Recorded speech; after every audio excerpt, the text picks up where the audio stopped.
Welcome to the Good Sewer level. In today's episode, we're going to be running through the 2008 game Mirror's Edge, and we're going to be playing through Chapter 2, titled Jacknife. This level is by Elizabetta Seeley. I think I'm pronouncing that correctly. And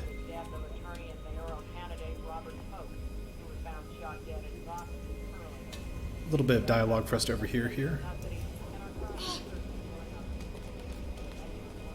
So at this point in the game, our sister has been arrested, a politician has been assassinated, and the cops are after us because they think we're responsible. So what we're about to see here is a helicopter of some police. And what we're trying to do in this mission is trying to find a fellow runner, or a former runner, named Jacknife, who is on the other side of the canal system in a different district of the city. So, we're taking a little run along the canals.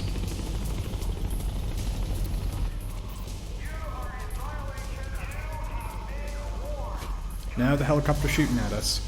So one thing that's worth mentioning, this is an Unreal Engine 3 game with some modifications. The lighting used for this game is kind of the most noticeable modification. But a lot of the workflow, as I understand it, is still very similar to base Unreal Engine 3, where it's a combination of brushwork, which is CSG or constructive solid geometry, and meshes. And when done well, good meshes and good CSG blend together kind of seamlessly. You may also hear CSG referred to as BSP, which is binary spatial partitions. They're separate things, but the terminology gets messed up a little bit among level designers. So like these pillars here are probably meshes,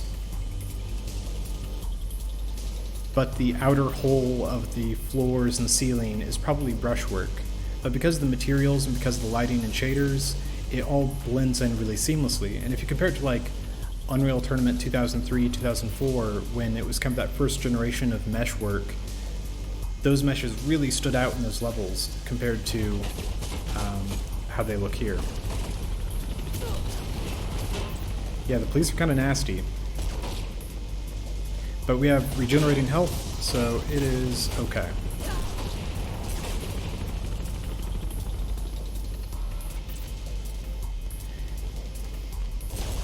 One thing that we're going to see a lot of throughout this chapter is these really subtle curves here. Again, this is probably mesh work and not brush work, because with Unreal Engine, getting these kind of subtle curves out of the CSG tools is not so much fun.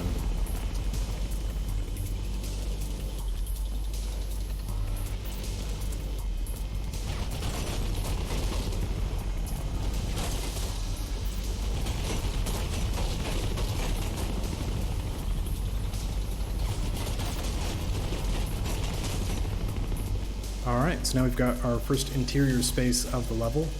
So far what we've been through is kind of a canal situation, and the whole level is, I guess, technically more of a canal than a sewer, or sort of a storm drain overflow, but I think it still kind of fits within the territory. Alright, and here we have a very basic interaction, and this serves as a kind of tutorial for steam and pipe interactions. I forget throughout the rest of the game how many of these we encounter, but we encounter at least one more in this level. This area also functions, if you're noticing some frame rate hitching, it's because this area functions as a kind of, it's literally a valve and gate. So when we turn this off, it started steam going this way, so now we can't backtrack without getting hurt, which means that we basically locked ourselves in, and it can stream out that previous section we were in and stream in the next section, which, considering the amount of memory available for this generation of games, is necessary. And one of the ways that they do this is by having a space where the movement is a little bit slower. So here we have the pipes instead of like a more horizontal running section.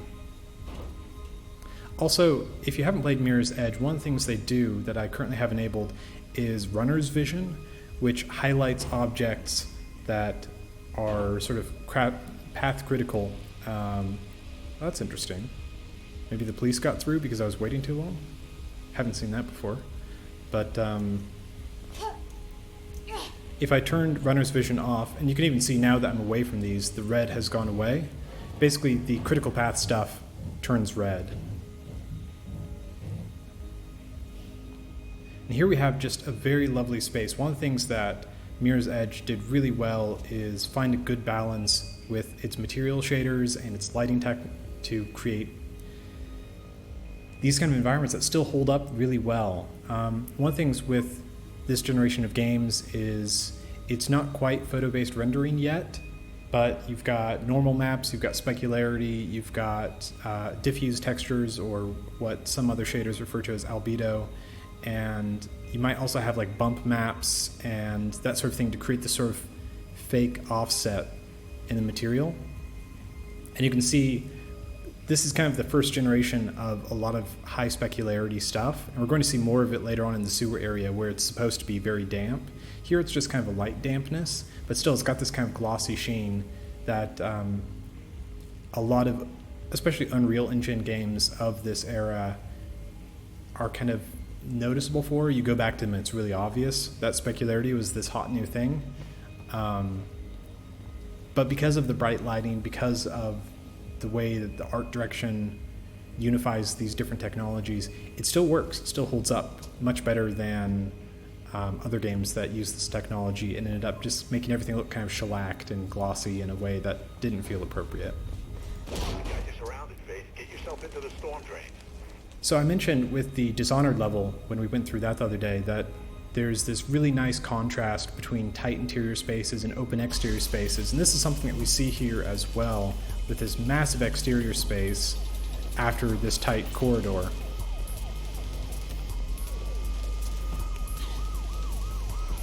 One of the functions for Mirror's Edge specifically, if I can do this correctly, is it's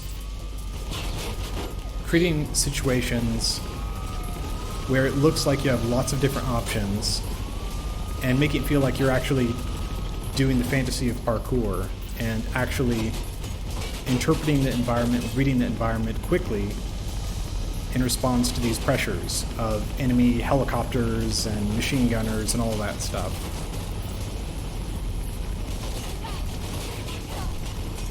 If it was just a linear obstacle course, which in many cases it kind of is a linear obstacle course, but if it was just that, and not these pressures, and not these open spaces where it feels like there are a lot of choices, then you wouldn't really achieve the fantasy. It would just be platforming. So here we are. Now that the helicopter's gone away, I can kind of stop and take this in for a moment. But here we have the entrance into this storm system, this sort of storm drain, whatever it is exactly, and it goes way down and way up. And one of the themes that we see throughout this level is this sort of continuous vertical motion. Like, we enter an arena, there's goal either way up at the top or way down at the bottom, in this case, and we have to progressively move through that space higher or lower and lower. And that's very different from the levels that preceded this. This is chapter 2 in the game, so we're still pretty early on.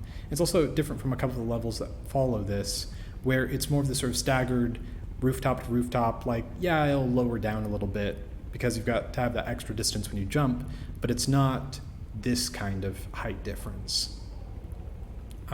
It's much more of a lateral game in the rooftop to rooftop levels, and this is where we start seeing a very vertical approach to Mirror's Edge level design.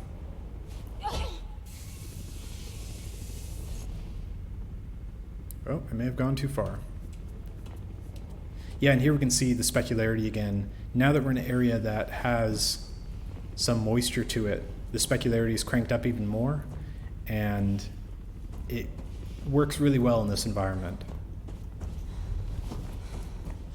Also, really stark use of colors. Like, obviously the red with the runner's vision stands out very strongly, especially against the blue sky, but also the use of just stark white and the sort of sharp shift over to these blue shadow tones. This is also part of the generation that did a lot of work with post-processing, which we're going to see more of. Also, it's worth mentioning with this construction, like I mentioned earlier, that Unreal Engine 3 is this mix of mesh and CSG. And with this kind of space, this is almost entirely mesh, I would assume, because again, the gradual curves on this would be a complete nightmare with CSG. There's a reason why we've kind of stepped away from CSG with most modern tools. These kind of shapes just don't hold up, and the seams would be really obvious in especially Unreal Engine.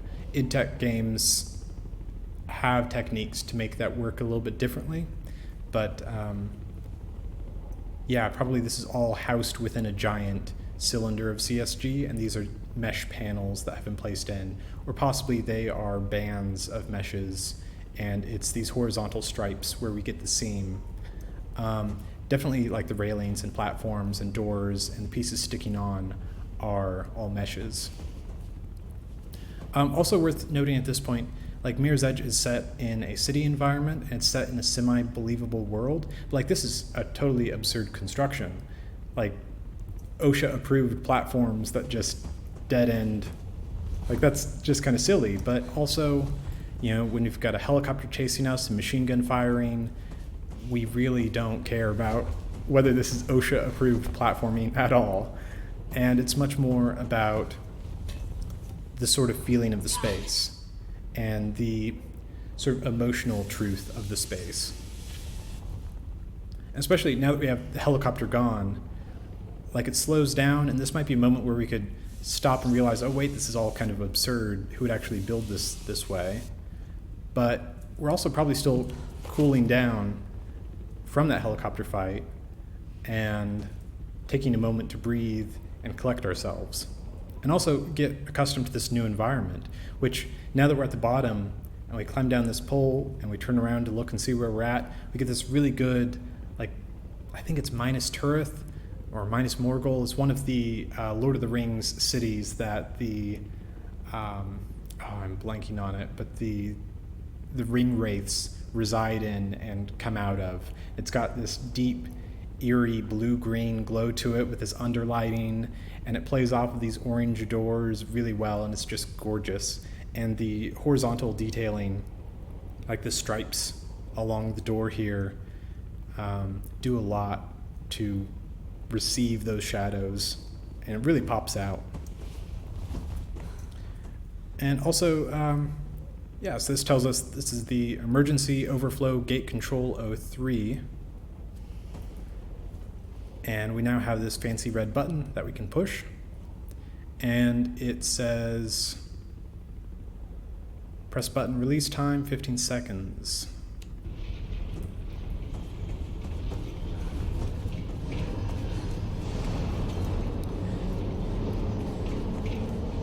So we just played through a pretty good chunk of art, right? Like we were just up above at the top of this where there was a whole town,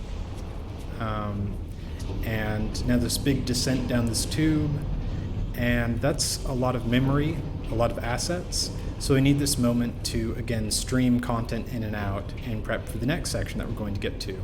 So what's happened with these doors, and the way these doors work, is that you push the button, it opens up, you've got a short window of time to get through and get to the other side.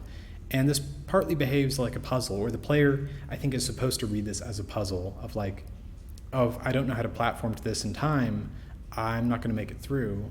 So I have to read my environment and make a plan and then platform through this door before it closes on me. But now that I'm on the other side, we've got this situation of being able to stream out that content and prepare to stream in the next content and keep our memory and budget. And it's also another case of slowing down the pace and this high contrast of big open space to, this is still a pretty big space, but a much more enclosed space and very different kinds of angles, because we were just in this massive cylindrical structure, and now we've got these like wedges intruding on this hallway space. And I really love the angles of these wedges. I think maybe the intent here is to break up the sightline a little bit and like narrow down what the player is seeing, but maybe they're just here to create really dynamic angles and make this an interesting space to move through. But what we see here, especially if we have runner's vision on, is we've got this ladder, and we've got this pole, and we've got a big red button over there. So we can start forming a plan. I need to push this button to open this door, and I need this pole to get to that platform, and I need the ladder to get up to the platform to get to the pole. How do I get to the ladder? And this takes a moment to read because there's nothing highlighted red in order to get up to that ladder. And if I try and jump for it, like I'm way too low to actually be able to get up there. So this is maybe a little bit of a tricky puzzle because it doesn't read very clearly. We've got this ledge here that we can grab onto, and like if we drop down, like it's not even very noticeable as a ledge. It's a pretty subtle detail, and I imagine that slows us down and again gives us time for the memory to load in and out. Anything you can grab to help you get up? I'm boosting your signal, but it won't last too long.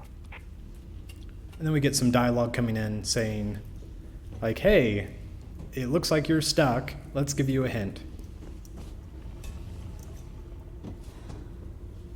All right.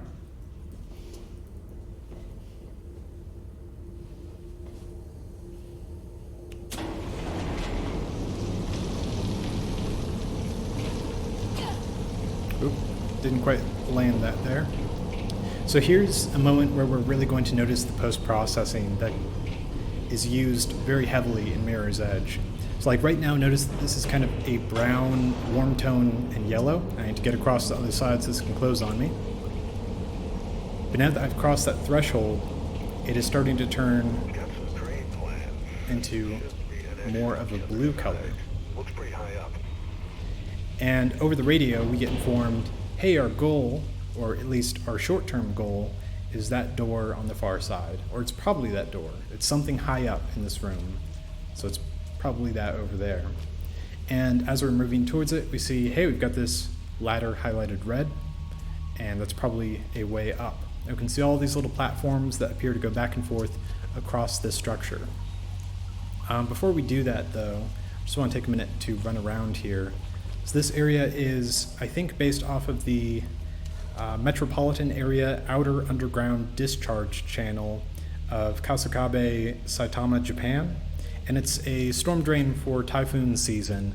And this, I think, is part of like a reservoir that would all fill up as there's a lot of flooding and floodwater that needs to be displaced without affecting like sewage and waste systems or roadways.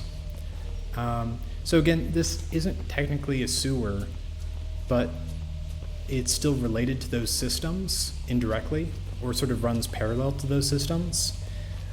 There are similar systems, I think, in Chicago, and there's one being built in London that normally when there's too much rainwater or there are storms and flooding, that goes into the sewage system, and then the sewage system has to let out into the rivers or lakes, and that's a real problem because then you get not just like human waste in those rivers, you also get the kind of factory waste that ends up in sewers. All sorts of nasty stuff. So there are structures like this being built or that have been built in other big cities to displace rainwater and flooding to avoid it from getting into the sewer system so that it doesn't have to let out into actual bodies of water. One thing that's kind of fun here, though, is the way that it plays off of the shapes of sewers. Keep looking. The You gotta get that door open. narrator pal doesn't like that I'm taking my time, but if we think of this just in terms of its negative space, it's still kind of the shape of a sewer. Like the traditional shape is a sort of cylinder shape, but in this it's interrupted by these kind of platforms up the top, which create this kind of, I don't know, almost like flowering structure or like stems blossoming out from it. And the curve is more noticeable at the bottom here. So it does still read similarly to a sewer, even though it's a very exaggerated form of it. And I think that's kind of a fun thing for them to do here. Let's go ahead and start climbing up. I think I'm on a different ladder than the one they intended for me to start with, but one thing about this space is that there are a couple options for us to use. Yeah, so I think if we took the other ladder, we would go across here past that rat and get to where we're at now. So that was kind of a shortcut that we took after a whole bunch of yammering.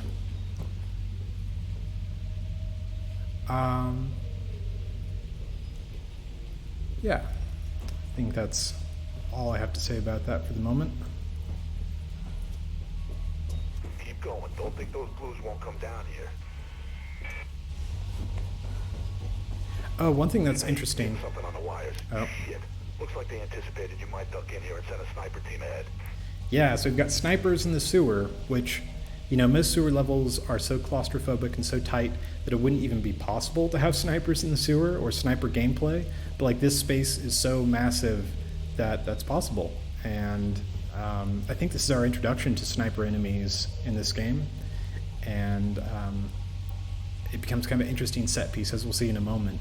But one thing I wanted to mention is from all the way back in the hall, looking out this way, it almost looked like sunlight coming through, but it's actually this bank of spotlights up on the wall here, which, you know, must just be consuming a ton of electricity in order to cast their lights diagonally across the space and create these really dramatic lines. It's kind of a silly thing, but you know, again, who cares? Like, you know, these aren't OSHA approved platforms either.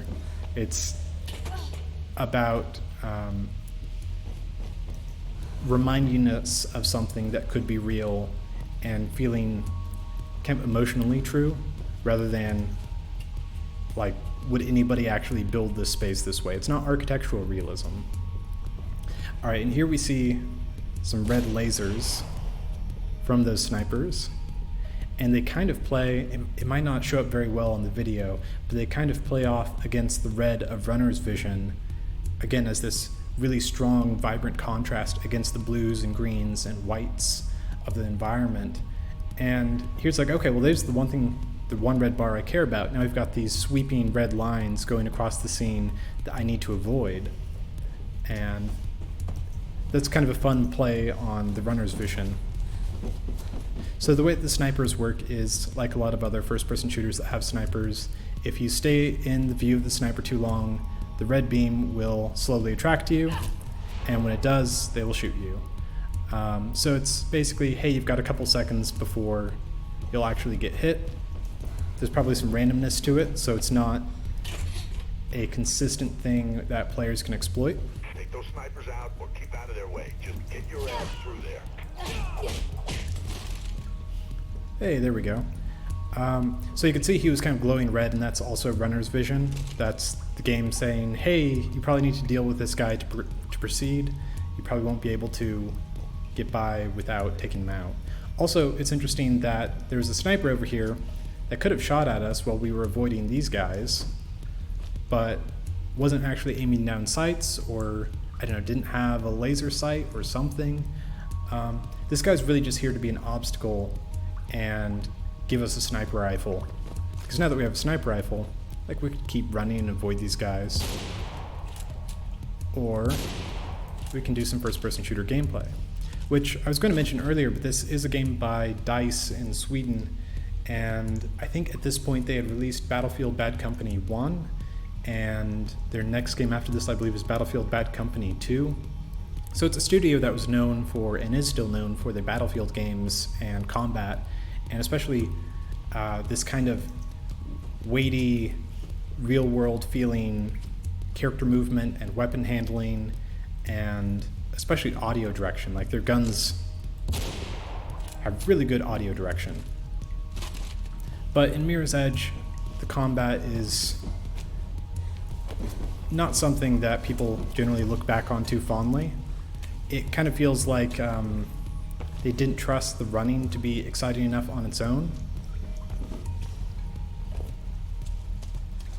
So there are some systems there, but they it's not really where the focus of the game is at. It's not where the game is most interesting and strongest, especially looking back 10 plus years. So one thing that's interesting, I mentioned earlier with this level, one of the patterns is this continual movement up and down. And here we started all the way down there, and now we're all the way up here, where we saw earlier. And we get this moment as we go back and forth crisscrossing the space of looking back down where we were previously, and that's just a really exciting moment. Like, it really plays up the fantasy of being this expert parkour runner. Now at this point we could, if we wanted to, go over to where the snipers were, and I think if we do, we might get some reinforcements.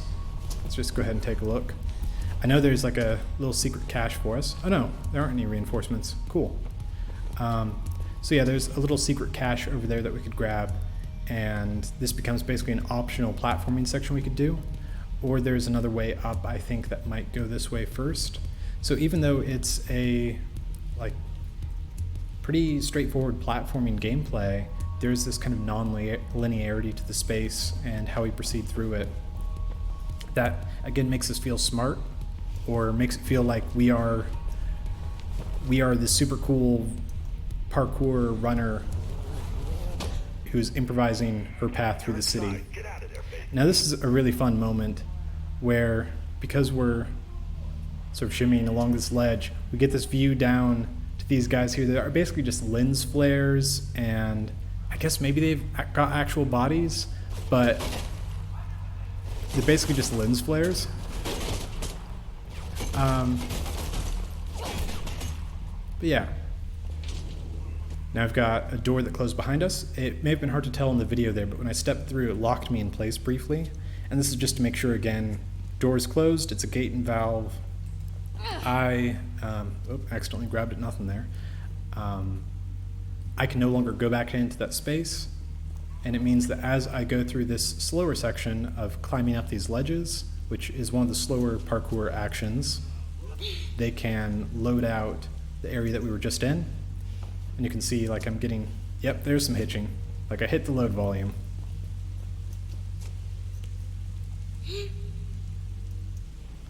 Oh, missing it. Oh, come on.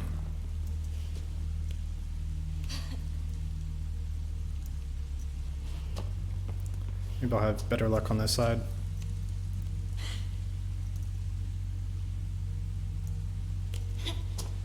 One thing that's a little bit interesting about this space is it is symmetrical. I don't know from level design that that's a bad thing in this case, or really that does anything except let art be really cool. Because now that we're up here, we get this really nice moment of these steep diagonal lines and these openings and this path viewing down where all of this water is running. I mentioned with the Dishonored video that that when traveling through sewers and water systems, there is this sort of larger than life environmental storytelling. It's the environmental storytelling of systems rather than of people within those systems. And this is a case that we kind of get a glimpse of how this water is moving through this place, but also kind of not really. Again, it's abstract. Like, where is this water actually coming from? Because we were just back here. Is there like some pump under this platform that is bringing the water up and then back down? Like, what is this actually doing? And like, this water is starting higher up than the waterfall here, so this is contributing, but you know, it's all very silly once we actually stop and analyze it, but it still reads as believable as this kind of water processing and storm overflow system. So now here, I'm gonna try this once. I'm not sure I'm gonna make it, so I might have to reload a save, but we'll see. As we go down here, we've got this platform across. Yep, didn't make it. And nasty meat sound of hitting the ground there. But yeah, we get this water slide moment.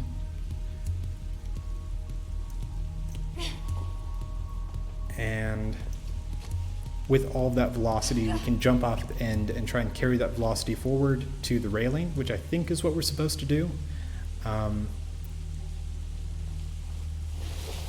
If we don't jump at all, then we just reach the bottom and hit it pretty hard. But I think like if we try to run along the walls, we've got these angles up here that kind of discourage us from doing that, which is a little bit awkward. But yeah, it's not clear exactly from a game design perspective and level design perspective what the intent is. Like I imagine I'm trying to fling myself to this railing, but I haven't been able to land it if that's the case.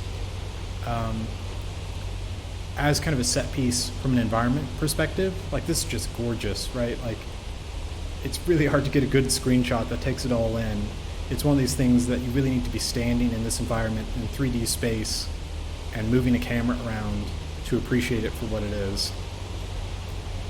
But now we are also excellent VFX work and excellent audio work, like the dripping water here. All of this is just very rich, while also being rather simple in terms of like the amount of geometry in the space, the amount of texture variety. It's really impressive. But now we get another one of these minus Morgul doors, as I think I called it earlier. And it has the same behavior as before, that it is going to open for a couple seconds and then close behind us, which means once we get through, it can then unload all of this. Yeah, look at these lovely shapes, and the way that the concrete on the walls kind of mirror the shape that we get from the slope of the slide. It's just very lovely. But now that we're out here, we get another one of these storm drain structures, and this one's a little bit different because we actually have water pumping in and falling down into this area. So now we're going to see a little bit of different gameplay here, because now we are going through that same space, but this time going back up. And I might have a little difficulty with these pipes here. Running through this level a couple times earlier, the pipes seem to be very tricky on PC, or I'm just very bad, so we'll see how this goes. Hey, there we go. But reminder at this point that this whole mission has been to track down a runner, Jacknife, who is in this other district that we've reached by traveling through these sewer systems or water drain systems. And we are now going to get to the surface and hopefully catch up with Jacknife. It's all kind of roundabout and convoluted, and probably the player forgot all about that long-term goal and has been thinking more room to room of what is my exit for this room? Where is the spot in this room I'm trying to get to? And I think that still works just fine.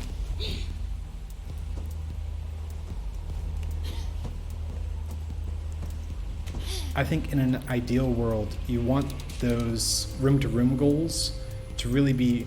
Oh, that's bad. You want those room-to-room goals to be in conversation. Oh, that's the way we're supposed to go. With the long-term goals.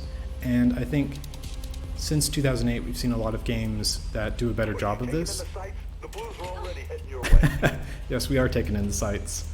But like Last of Us does a very good job of making sure that the individual room-to-room puzzle echoes the larger goal that you're going through, and that larger goal echoes the even larger overarching themes of the game. In this case, sewer system doesn't really echo the goal of the mission, and the goal of the mission doesn't really echo a larger theme. It's just a really nice thematic set piece and a really lovely bit of environment art and lighting. So it works. It's just probably not something that we would see in this exact execution from a modern AAA game. Now I mentioned that there's kind of this constant ascent-descent to this structure. Oh, that's bad. But we do get these kind of setback moments of rising and falling in order to... Sometimes you have to go lower to go higher. And I think those create a good bit of variety. If it was a constant rise all the way up, it'd probably get a little bit boring. Let's see.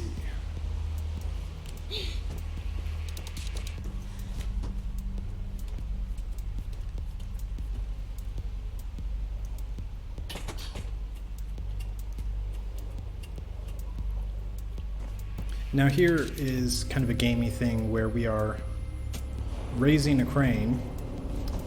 Why the control button for the crane And it's not this one that I'm on, it's this one down below me.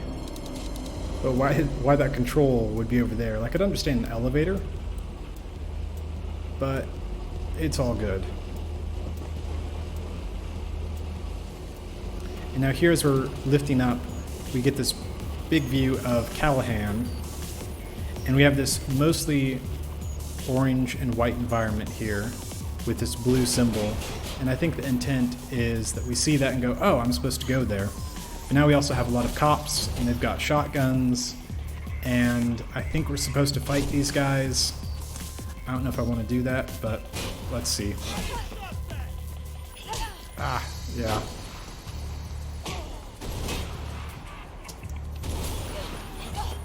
This is not good. Yeah, the combat system is kind of a 3-strike you're out system where you can take so many hits before you go down.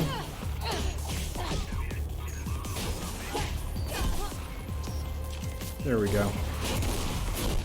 Oh, and we're dead. But I don't know. The combat system isn't one that most people seem to look back on very fondly. Partly because it's a very lightweight system. Like, your character isn't supposed to be a super soldier combat guy. Like, that's not the fantasy of the game. Martial arts, maybe, but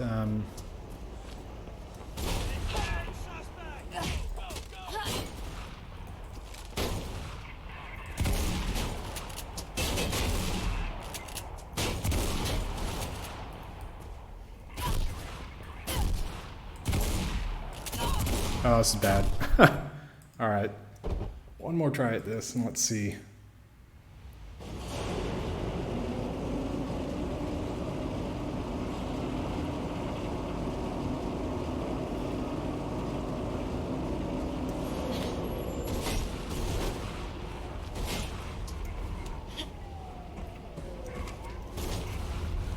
Ah, dang it, that's not what I wanted to do. Ah. I was trying to get on top of that crate so I could just jump over their heads, but you can't really go from a wall run to being on top of it.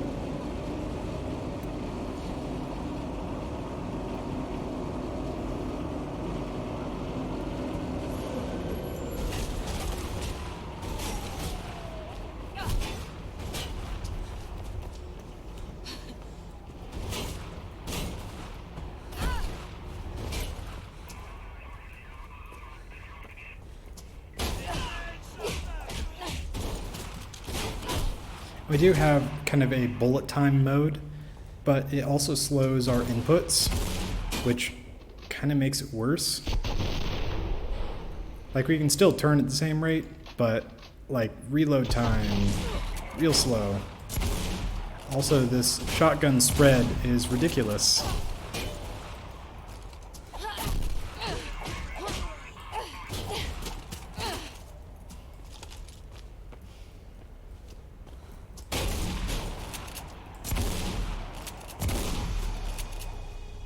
Okay.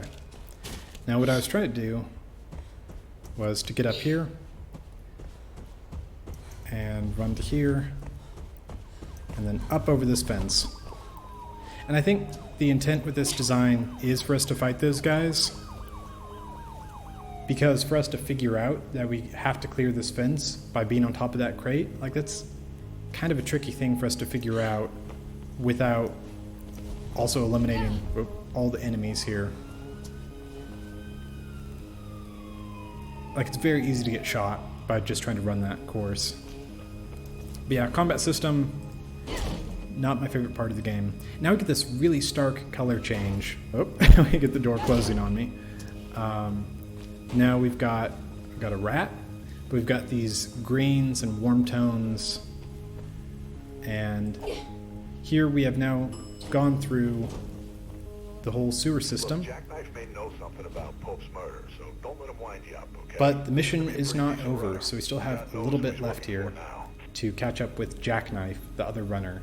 And again, one of the things that's really nice about sewers is the way they create this contrast of tighter interior spaces, and even this is in some ways tighter than the sewer that we were in, and the bigger open spaces of the rooftops, like this. Yeah, so that's Jacknife, who we went all this way trying to chase down. And he's going to taunt us a little bit as we try and catch up. Oh, did not time that right.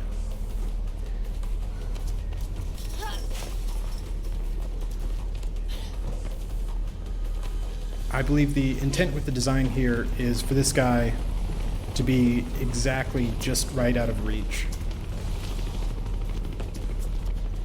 Which is why he stops at these intervals. As you can see on the far side of this, he is going to stop. Yep, right there, and taunt us.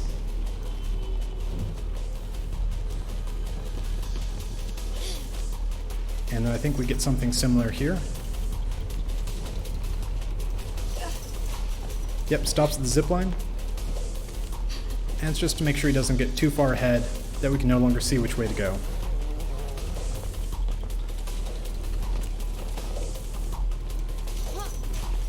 One thing here, the lighting is really noticeable. So this, with the lighting engine, I forget what it was called, but it's like Beast or something like that. It used actual texture sampling for a sort of fake bounce lighting like you get in real life. And here it's really noticeable because the sunlight is hitting this bright orange texture and sampling that, the diffuse material. Oh, and that's what I get for staying around talking. But the other buildings you can see are picking up the color from the orange. In some ways that's realistic, in some ways it's slightly exaggerated. Again, a lot of what makes this game work so well is that they used the technology that was available at the time and cutting-edge technology for the time, and still unified the art direction around it. That's part of the reason why it holds up so well.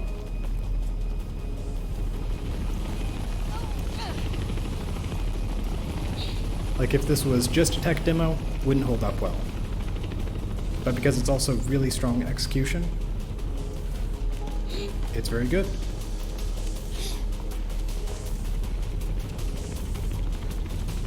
Oh. I never said I was good at the game.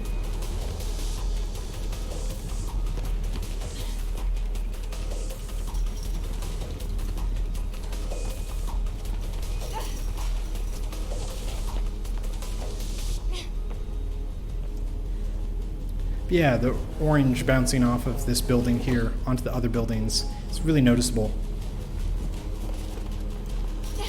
And gives this area a very different mood.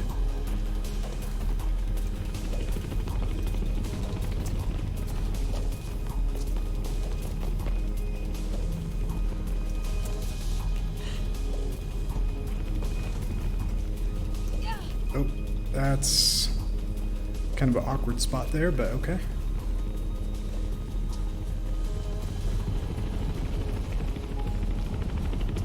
Now we cut into an interior, another very bright color change, and into the elevator. Hey, you're losing them. And elevators are a bit more obviously a way of loading stuff in and out, and also we're now in a cutscene, and the elevator was a very natural transition for doing that, as opposed to having us walk into a trigger. But now we see he's missed his jump and hurt himself on the other side, and now we're trying to catch up with him.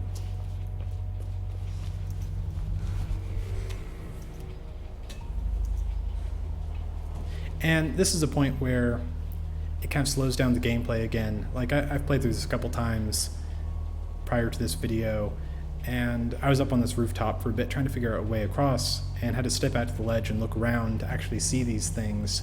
There's a lot of cases with Mirror's Edge where the path forward isn't directly clear, and also sometimes where we get a kind of doubling back where there's a quick 180 that's kind of awkward. We're going to see a little bit of that in a moment. Also, these pulls are ones I've really been struggling with. So if I miss this, hey, there we go. Okay. That one's really easy to miss for some reason. I'm not sure why. But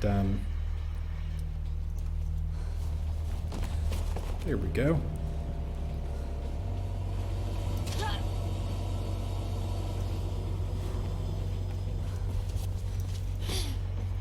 Also, again, like, why would there be pole sections like that along the side of a building?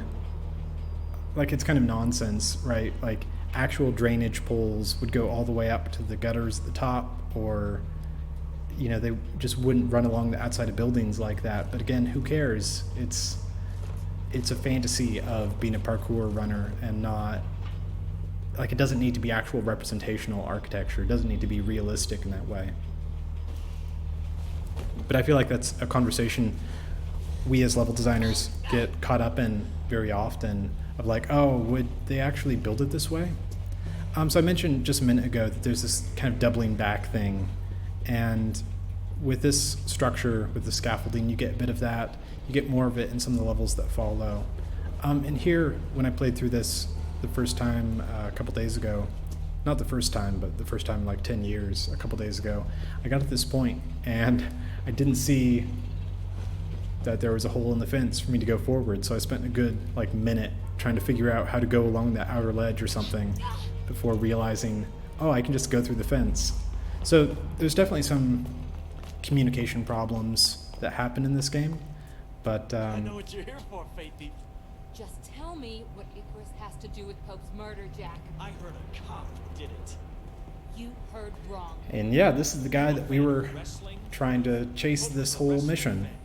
He even employed an ex-wrestler to handle And security. I'm going to go ahead and pause it here, and I think that'll do it for this video. But yeah, I think the whole sewer structure or water overflow structure is really compelling, especially in contrast to these bigger open rooftop sections that come before and after this level. And if we spent this entire level within those sewers, I think it would be less successful as an experience. I think it works because we get this contrast of compressed moments and wide moments, of these darker moments, of almost scary hazards, like there are these bottomless pits with the water flowing in, and this is a really good way to create variety and create memorable levels, which is part of the reason that people still talk about and still love Mirror's Edge.